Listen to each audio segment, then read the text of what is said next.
Bem, iniciaremos agora as nossas palestras nesta sexta edição da Goiás Genética.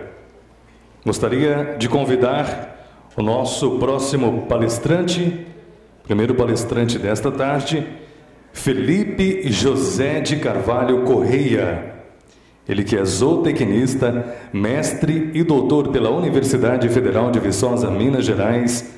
Em 2002, foi empossado auditor fiscal federal agropecuário do Ministério da Agricultura, Pecuária e Abastecimento, MAPA, onde sempre atuou na área de fomento da produção animal, com ênfase nas atividades ligadas a associações e criadores, programas de melhoramento e centrais de inseminação, entre outros temas ligados ao melhoramento GEMPA, a área desde a sua posse em 2002.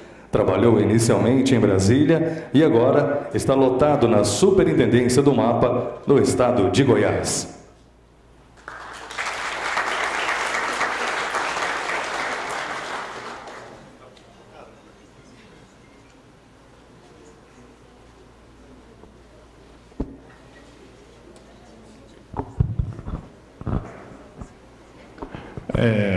Boa tarde.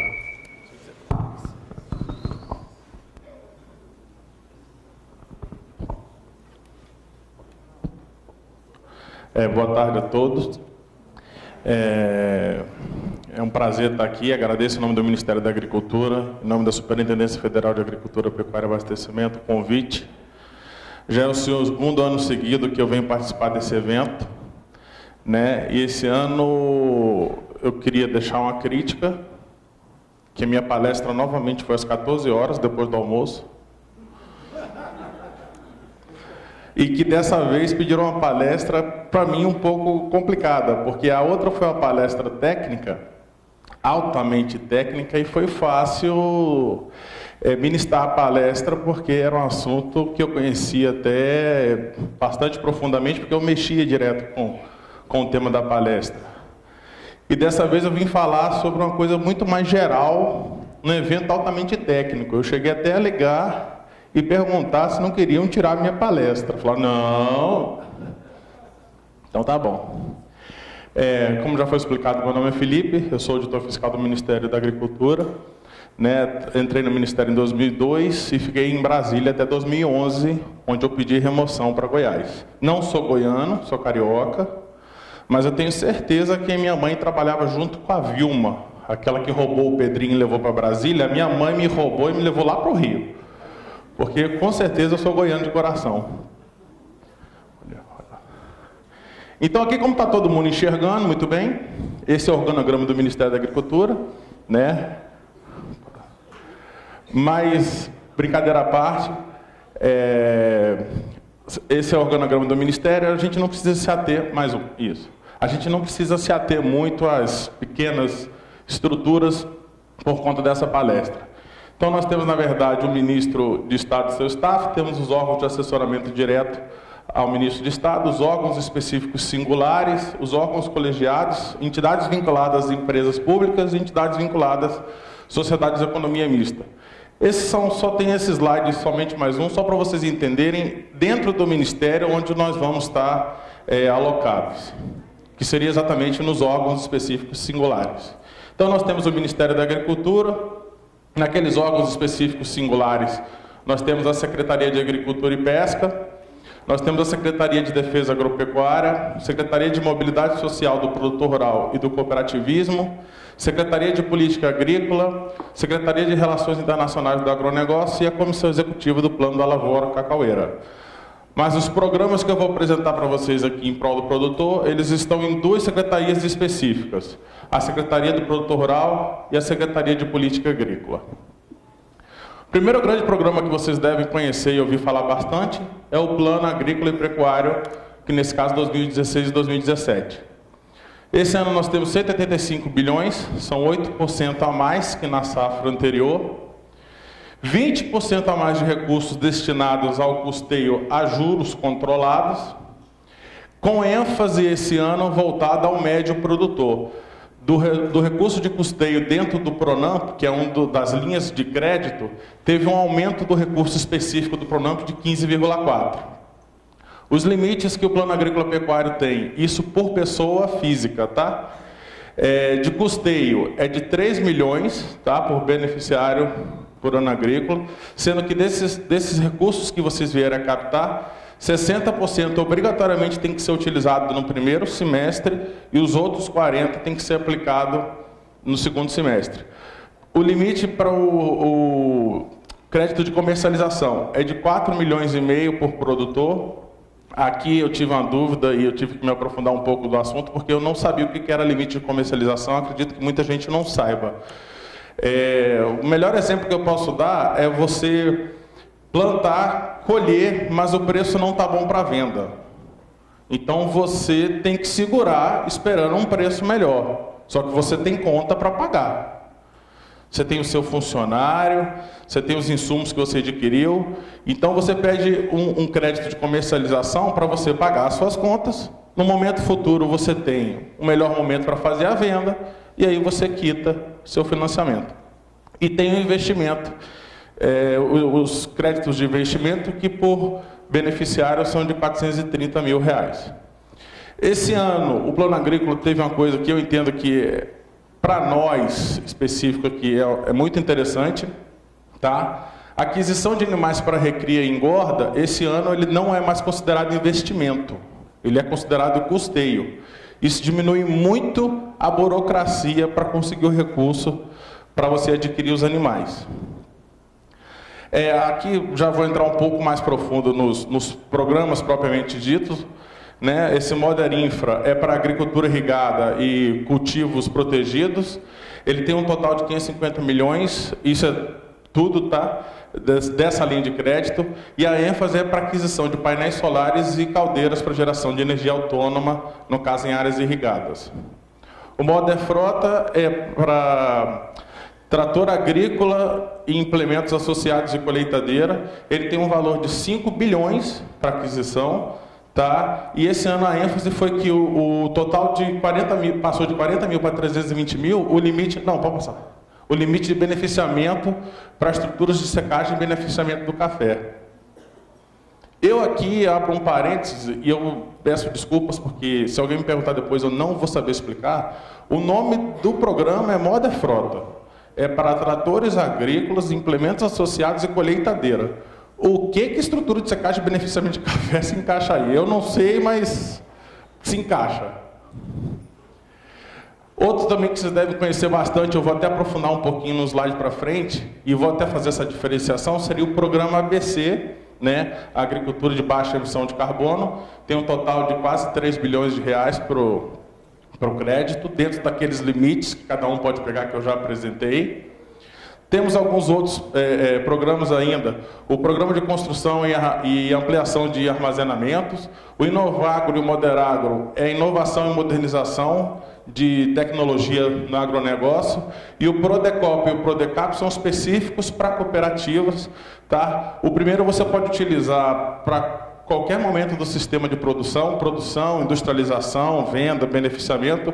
E o Prodecap, ele na verdade é mais específico para uma questão gerencial da própria cooperativa.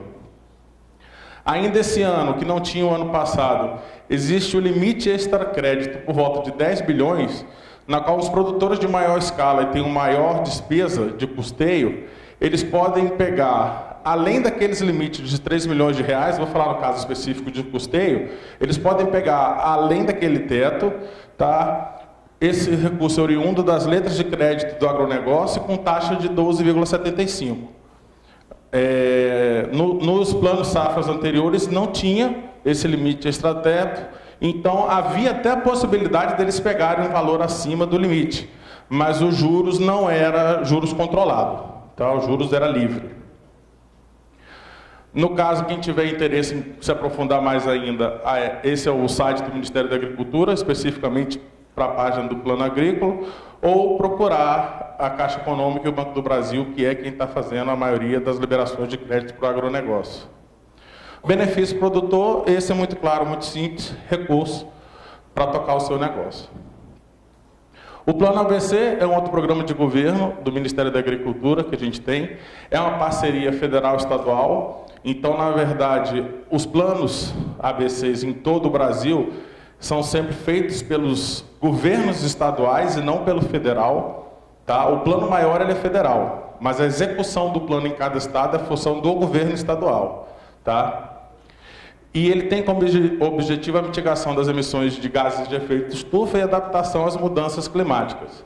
O plano ABC ele tem 7 tecnologias, tá? Recuperação de pastagem degradada, integração lavoura-pecuária-floresta, sistema de plantio direto, fixação biológica de nitrogênio, florestas plantadas, tratamento de dejetos animais e adaptação às mudanças climáticas. Tem o programa ABC, que eu já expliquei, ele é simplesmente a linha de crédito para o ABC, tá? E tem o projeto ABC. Quando a gente vai dar palestra específica sobre o projeto ABC, a gente faz questão de tirar a confusão da cabeça de quem assiste, porque o plano é o macro, o programa é só a linha de crédito. E ainda foi conseguido pelo governo federal, junto a órgãos internacionais, a realização do projeto ABC, que é uma parceria na verdade, o recurso é do Banco Mundial, tá? Mas o projeto é uma parceria do MAPA com a Embrapa e com o Senar. A ideia é adotar tecnologias de agricultura de baixo carbono para médios produtores dentro do bioma cerrado. Então, o programa como um todo, ele pretende capacitar naquelas 4 tecnologias que... Volta, por favor, eu esqueci, desculpa. Isso. Vocês reparam que das 7 tecnologias que eu li, tem 4 que estão em negrito. O projeto ABC, ele só atinge essas 4 tecnologias. Recuperação de pastagem, integração lavoura-pecuária-floresta, sistema de plantio direto e floresta plantada. Então, a ideia é capacitar em todo o Brasil 12 mil produtores, sendo 2 mil em Goiás, e prestar assistência técnica a 1.600 produtores, sendo 400 produtores em Goiás. Ali é o site do Ministério, onde vocês podem se aprofundar mais sobre o plano. E os benefícios desse plano para o produtor é, primeiro, diversificação. Né? Numa mesma área, você consegue ter 2 safras e ainda colocar o boi. Você aumenta a produção. Você aumenta a produtividade.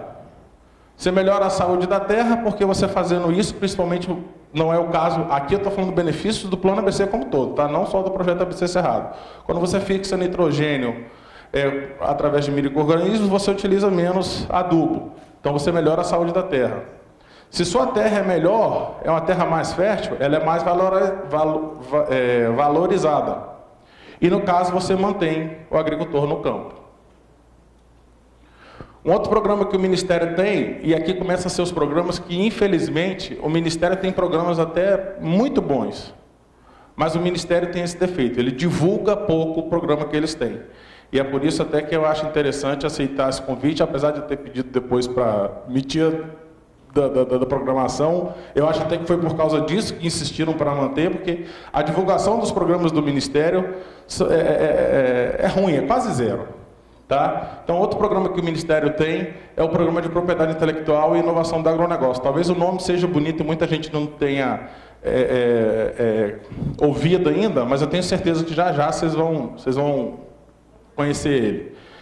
Então, o que a gente chama de propriedade intelectual e inovação do agronegócio? Seriam os signos distintivos. E a gente tem 3 tipos de signos distintivos.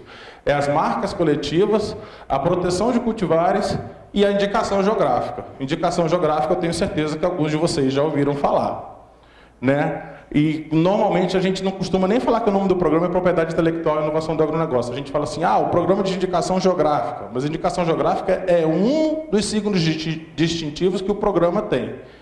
Tá? E dentro da indicação geográfica, a gente ainda pode dividir em 2 tipos de indicação geográfica. A denominação de origem, que requer questões geográficas.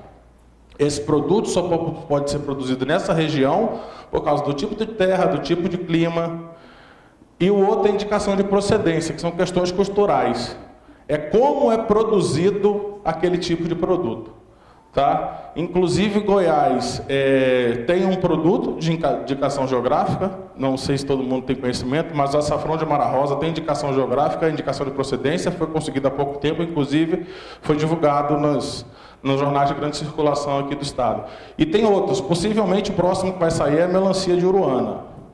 Mas tem a banana de Buriti Alegre, Tem uns outros produtos, eu não sei. Eu sei que tem uma cachaça de algum lugar aí também que diz que é boa pra caramba, eu sou meio cachaceiro, mas eu não sei de onde é que é, não. É porque são outros colegas que trabalham com isso. Os passos para conseguir é que os produtores estejam organizados, tá? Só pode para pessoa jurídica, tem que ser cooperativa, ou sindicato, ou associação.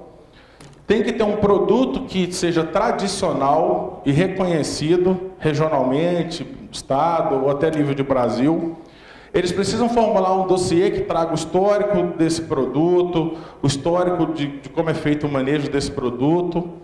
Esse dossiê, ele vira um processo de registro dentro do INPE e quando sai o registro, vem a fase de fortalecimento que eu acredito que vocês vão concordar comigo. Emagrecer é muito fácil, manter magro é que é complicado. Né? Bem isso aí, você conseguir o registro não é muito difícil não, mas você manter ele é complicado. Falsificação. Aqui é o site onde vocês podem encontrar, né, mais informações aí também. E no caso do benefício produtor, valorização e exclusividade do produto. O açafrão de Mara Rosa, ele só pode ser chamado de açafrão de Mara Rosa se for produzido na região que está delimitada no dossiê deles. Qualquer outro tipo de açafrão que não esteja lá não pode ser chamado de açafrão de Mara Rosa. Visibilidade estadual e nacional, o que gera um agroturismo. A terra também começa a ser valorizada. Eu já ouvi falar, isso foi a colega que trabalhou na indicação geográfica do açafrão que me falou, que uma determinada terra lá, eu não sei exatamente o tamanho, eu sei que era 10 mil e agora está custando 100 mil. Tá? E a manutenção do produtor no campo. Outro programa também que vocês já devem ter ouvido bem é o de agroecologia e os sistemas orgânicos de produção agropecuária, que a gente também só fala em agricultura orgânica. Passa mais um, por favor. Aí nós temos o agroecológico e nós temos os orgânicos. Qual que é a diferença entre eles? O agroecológico são só questões produtivas. Eu produzo de determinada forma, cuidando do ambiente, não jogo agrotóxico. Agora, para ser orgânico, além das questões produtivas, tem questões sociais. Seu trabalhador está usando os EPIs direito? Ele tem carteira assinada? Tem as questões legais. Existe uma legislação específica para o orgânico que deve ser atendida para aquele produto ser denominado como orgânico. Tá? E quem é que certifica, quem é que avalia se esse produto é orgânico ou não?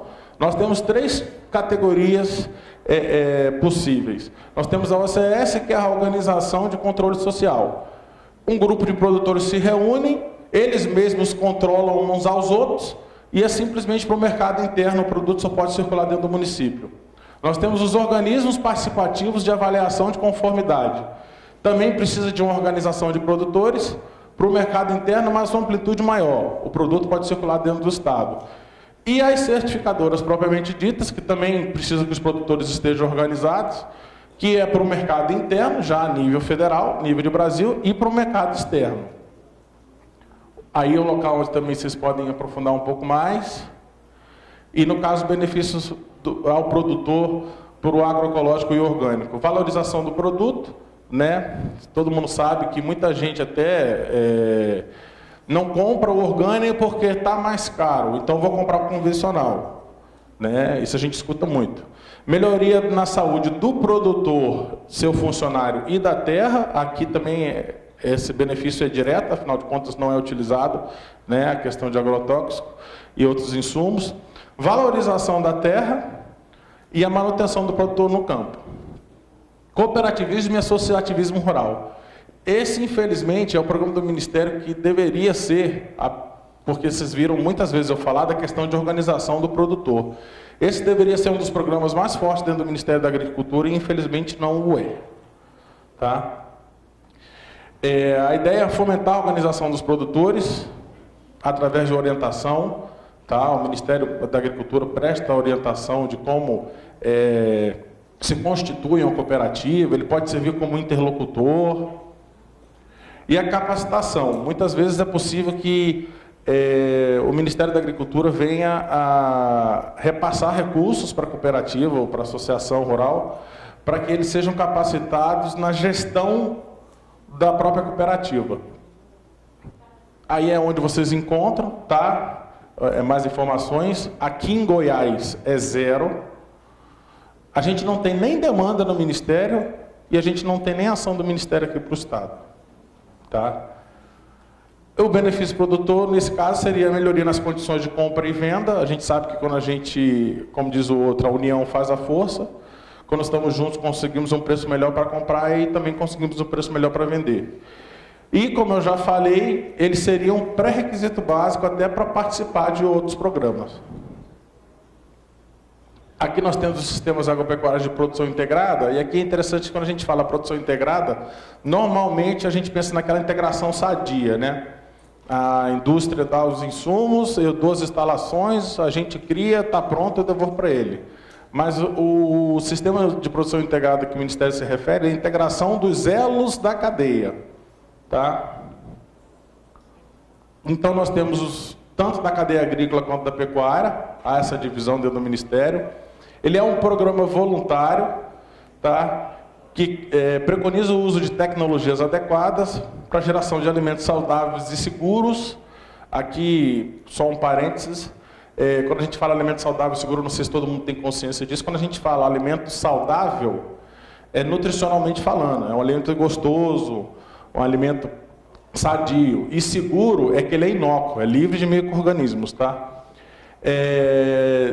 Dentro do que a gente preconiza que seja economicamente viável, aí também ninguém faz nada para perder dinheiro, então quando adere ao programa já tem análises que mostram que ele é viável economicamente, nem sempre ele baixa custo, algumas vezes até aumenta o custo, mas o valor do produto é muito maior, então você maximiza o lucro. Tá? E no caso tem a questão da competitividade e a manutenção no mercado, tanto externa quanto interna. Ambientalmente correto, porque quando você usa tecnologias adequadas, você só vai usar insumos na medida que for necessário e substituir por recursos naturais. E socialmente justo, também como no caso do orgânico, a questão do segurança do trabalhador, desenvolvimento do seu trabalhador, desenvolvimento até da comunidade, onde é desenvolvido o programa, se ele está utilizando equipamentos de segurança, se ele está com carteira assinada. É um programa, o sistema ele é totalmente monitorável e rastreável. Você tem que saber todas as etapas do seu processo, você tem que monitorar se está dando tudo certo, e se tiver algum problema, você tem que ir exatamente no ponto onde está dando problema para resolver. Ele é voluntário, né? Já tinha comentado isso antes, mas desde o momento que você aderiu ao programa, você tem as normas técnicas específicas da qual vocês são obrigados a seguir, senão vocês estão fora do programa. E essas normas técnicas são orientações relacionadas à capacitação dos trabalhadores, manejo, responsabilidade ambiental, segurança alimentar do trabalho e rastreabilidade. Também é um produto que recebe uma certificação por um organismo de avaliação de conformidade credenciado no Inmetro e você recebe um selo. Hoje, quem recebe o selo do SAP, que é a sigla que a gente chama Sistema Agropecuário de Produção Integrada, ele já está autorizado a exportar para a Europa. O selo do SAP ele já tem a mesma equivalência que aquele Eurep Gap, que a gente costuma escutar muito também. Aqui novamente onde vocês podem encontrar mais informações. E no caso desse programa, o benefício ao produtor seria a valorização do produto, a permanência no mercado, eu já expliquei, a questão de lucro, competitividade, e a manutenção do produtor no campo. Recentemente, outubro do ano passado, está quase um ano, mas é uma coisa muito recente para nós do Ministério. Foi implementado o programa do leite saudável, tá? Ele é uma parceria do MAPRA com o SEBRAE, tem disponibilizado, aspas, 386 milhões e 900, sendo que é 300 milhões do SEBRAE, quase 87 milhões do Ministério. Na verdade, ainda não está decidido como é que vai ser a gestão desse recurso, tá? Por isso que eu falei que era 387 milhões, aspas. Na verdade, o leite saudável, a ideia é gerir políticas públicas que tragam a melhoria da renda e da produtividade, ascendendo 80 mil produtores de leite para a classe média. Melhorar a qualidade do leite, produzindo leite seguro e saudável, e ampliação dos mercados internos e externos, que é a questão da competitividade. Ele possui 7 grandes eixos, esse grande programa, que seria assistência técnica gerencial, como o próprio nome já diz, seria prestar assistência técnica ao produtor na gestão da sua propriedade, melhoramento genético, que é aumentar a divulgação do uso da inseminação artificial e transferência de embrião, política agrícola, conseguir maior acesso dos produtores aos créditos que eu já informei. Sanidade animal é intensificar a questão da brucelose e tuberculose, além do calendário de vacinação. Qualidade do leite também é prestar ao produtor capacitação em gestão da qualidade do leite. O marco regulatório, esse seria muito específico nosso, do Ministério, né, que é mudar as legislações hoje existentes para diminuir a burocracia. E ampliação de mercados também é um trabalho muito interno nosso, do Ministério, que os ministros fazem isso rotineiramente quando fazem suas viagens. Dentro desse programa a gente tem 2 ações pontuais. Uma foi o chamamento público de 2014, que era para assistência técnica e capacitação voltada à produção, transporte e beneficiamento de leite. Tá? Os estados que foram contemplados foi Mato Grosso, Goiás, Minas Gerais, Paraná, Santa Catarina e Rio Grande do Sul. Eles elencaram lá em Brasília, tá? Quais seriam os municípios que seriam beneficiados nesse programa. E eles fizeram isso através de um índice de produção leiteira, também isso foi feito tudo lá em Brasília, tá? Que levou em consideração o número de propriedades rurais com produção de leite no município, a população total de vacas leiteiras no município, o volume em litros de leite produzido por vaca no município, o volume total em litros de leite produzido anualmente no município, o valor médio em reais gerado por vaca leiteira e o valor total em reais gerado pelo leite produzido. Em Goiás nós tivemos só 2 lotes, foi o sul goiano, com 19 municípios, aproximadamente 500 produtores, e o centro goiano, que foi 9 municípios, 260 produtores. Infelizmente, por conta de contingenciamentos de recurso, o centro goiano não vai ser atendido, o lote 2, só vai ser atendido o lote 1. Tá? O parceiro do Ministério nesse programa específico, nesse chamamento, quem ganhou esse chamamento público foi o Senar, tá? E ele está começando agora as atividades. Uma outra ação pontual que foi modificado foi a Lei 13.137, que alterou o PIS/COFINS das entidades que adquirem leite cru. Aí seria voltado tanto para as indústrias quanto as cooperativas, sindicatos, que adquirem leite cru. Antes o PIS/COFINS dele era em torno de 60% e depois passou a ser 20% só, desculpa, na verdade alterou para abater. Antes eles podiam abater do PIS/COFINS que eles pagariam 60% para utilizar em outros impostos. Agora eles só podem abater 20% em outros impostos ou 50% desde que eles façam um projeto de no mínimo 5% desse valor em benefício do produtor. Especificamente esse programa sou eu que gerencio aqui. Eu não sei se foi, como estou falando para vocês, deixei claro, se foi um problema de divulgação dos programas do Ministério ou se foi receio ainda da cadeia para esperar o que vai acontecer.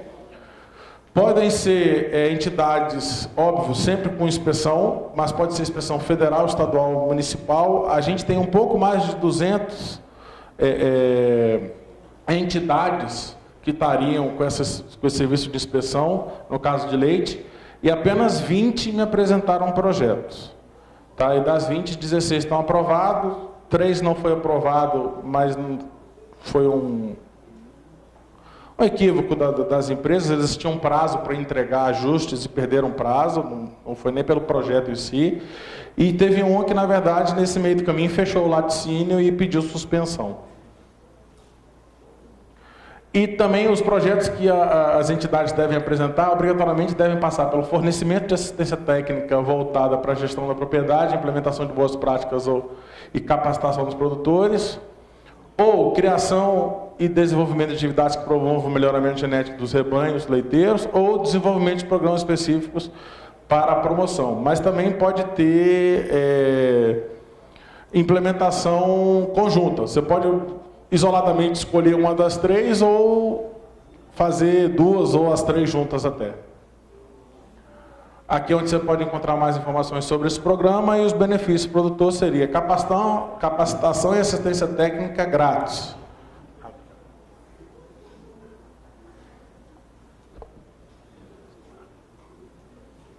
E quando eu falo grátis, eu estou falando grátis mesmo.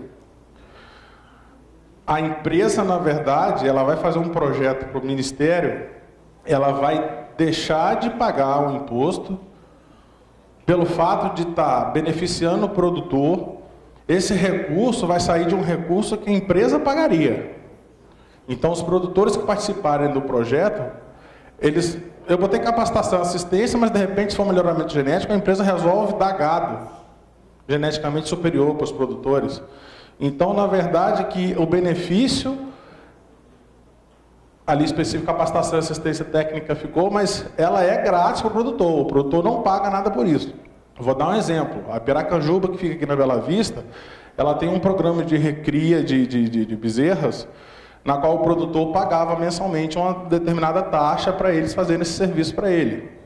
Esses produtores que estão nesse projeto piloto deles hoje, eles não vão pagar mais. Eles vão ter essa recria de graça. Tá? O outro seria a questão da valorização do produto, né? A gente está falando de leite seguro e saudável. E a manutenção do produtor no campo.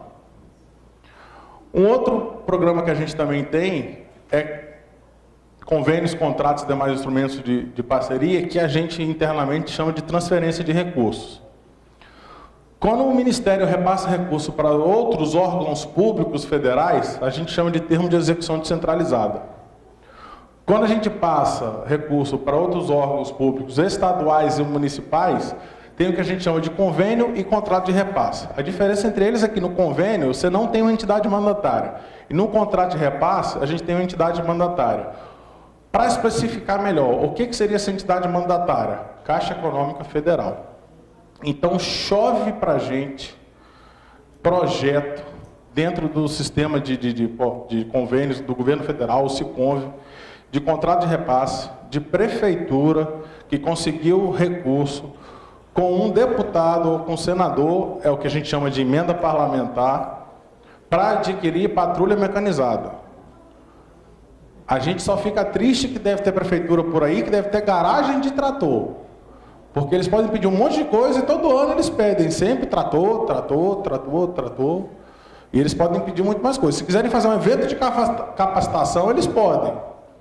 O mesmo deputado que deu trator no ano pode fazer um evento de capacitação no outro. Pode pagar uma Goiás genética no ano que vem. Tá? Isso seria contrato de repasse. Mas passa pela Caixa. O convênio não. É o Ministério direto com a entidade. Tá?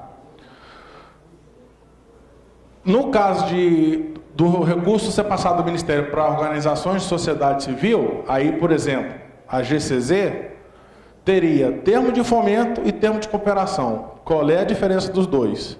O termo de fomento é quando o Ministério vai... Vou usar a GCZ como exemplo, tá?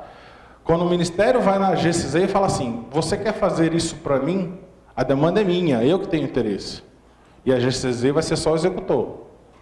Quando é termo de cooperação, a GCZ quer fazer Goiás genética e pede recurso para o Ministério. Tá? Essa que seria a diferença. Podem ser recursos próprios do Ministério ou emenda parlamentar, como eu já falei. É obrigado que o proponente, aquele que propõe a realização de uma desses termos aí, dessas formas de transferência de recurso, tenha contrapartida, com exceção ao órgão público federal, tá? E a contrapartida deve ser prioritariamente também em recurso financeiro. Pode ser em bens e serviços, mas prioritariamente em recurso financeiro. Há um local no site do Ministério onde vocês podem encontrar mais informações. O benefício produtor também, assim como o plano de safra, é muito claro, é a questão de recursos, que não é direto para o produtor, é repassado para uma entidade que a gente espera que venha beneficiar o produtor, como é o caso, por exemplo, do contrato de repasse, que a gente espera que realmente a máquina que esteja sendo adquirida pelas prefeituras esteja sendo utilizada com os produtores daquele município. E aqui a fundo perdido. Desde que você no final preste contas e esteja tudo ok. Isso.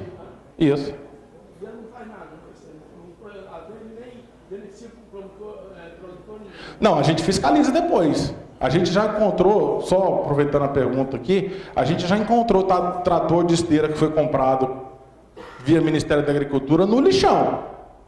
E a prefeitura teve que devolver dinheiro. Às vezes, prova de produtor também. Não pode. É da prefeitura. Não pode ter doação, não pode ter emprego. O serviço que faz produtor, a prefeitura, quem está organizando essa coisa aí? Não, a questão aqui é a compra do implemento. Eu comprei um trator. Dali em diante, para botar ele para funcionar, é com a prefeitura. E é um produtor requisitou, a prefeitura leva na propriedade dele, ele usa, volta para a garagem da prefeitura, o outro produtor requisitou, vai usa. Aí é com a prefeitura. O trator, o implemento não tem custo. O serviço a gente não sabe falar. O serviço eu não sei informar. As linhas cobram o mesmo preço do particular. Aí a gente já não tem ingerência sobre isso já. Não, sim, concordo. Um outro programa que o Ministério tem é o Programa de Melhoramento Genético Animal Específico, que na verdade não seria um programa em si. Seriam várias atividades que o Ministério tem, voltada à parte de certificação zootécnica, tanto para importação quanto para entrada em centrais, registro genealógico, o CEIP e as provas zootécnicas. Mas o CEIP especificamente, e foi até a palestra que eu vim dar o ano passado, esse sim, ele é um programa dentro do Ministério da Agricultura, tá? Um programa específico para bovinos com aptidão para corte, tá? E o que grosseiramente falando, é esse programa? O Ministério reconhece projetos de entidades promotoras, elas podem ser tanto públicas quanto privadas, e ao reconhecer esses projetos, o Ministério dá o direito de que eles usem a chancela do Ministério para os 20%, ali é 20 a 30, porque a legislação com o tempo permite que chegue a 30, mas inicialmente é sempre 20. Ele permite que os 20% melhores animais avaliados, depois que são feitos os rankings, eles recebam um certificado que tem a chancela do Ministério. Tá? Aqui é o local do site do Ministério onde vocês podem encontrar mais informações. E no caso do CEIP, né, que seria o programa específico, o benefício ao produtor é o conhecimento genético do seu próprio rebanho. Né? Muitas vezes esses animais costumam ser os animais de reposição e muita gente não tinha conhecimento da potencialidade do seu animal. Tá? E a valorização do produto, isso aqui eu já perguntei para vários coordenadores do programa, todos eles são claros em dizer que o animal que tem um CEIP quando vai a leilão, ele é vendido a um preço maior do que os animais que não têm. Tá? Aqui, amanhã vocês vão ter apresentações de vários coordenadores de projetos CEIPs. Tá? Aqui em Goiás nós temos o programa Qualitas, é o Leonardo que vai dar, mas todos eles são programas muito bons. Enquanto eu trabalhava em Brasília, eu já tive o prazer de fiscalizar vários deles. Tá? São muito sérios, todos os programas. E para terminar minha apresentação, eu só queria parabenizar novamente a realização desse evento, tá? Agradecer mais uma vez, porque eu acho que são eventos desses que faz o que eu trouxe aqui para vocês. Essa Elisana Paranhos, ela é uma engenheira agrônoma, mestre, tem MBA e é produtora em Capão Bonito, São Paulo. Ela deu uma palestra esse ano, lá em Caldas Novas. Foi na rede de transferência de tecnologia de integração lavoura, pecuária e floresta. E o último slide dela que eu repliquei aqui, claro que o slide dela tinha foto no final com o pai dela, não sei o quê, mas eu repliquei só a frase que ela trouxe e eu achei muito interessante, e são eventos como esse que tornam realidade o que ela escreveu. Antigamente, a gente dizia, meu filho, vai estudar, senão vai ficar na roça. E hoje, você diz, meu filho, se quiser ficar na roça, vai estudar. Obrigado.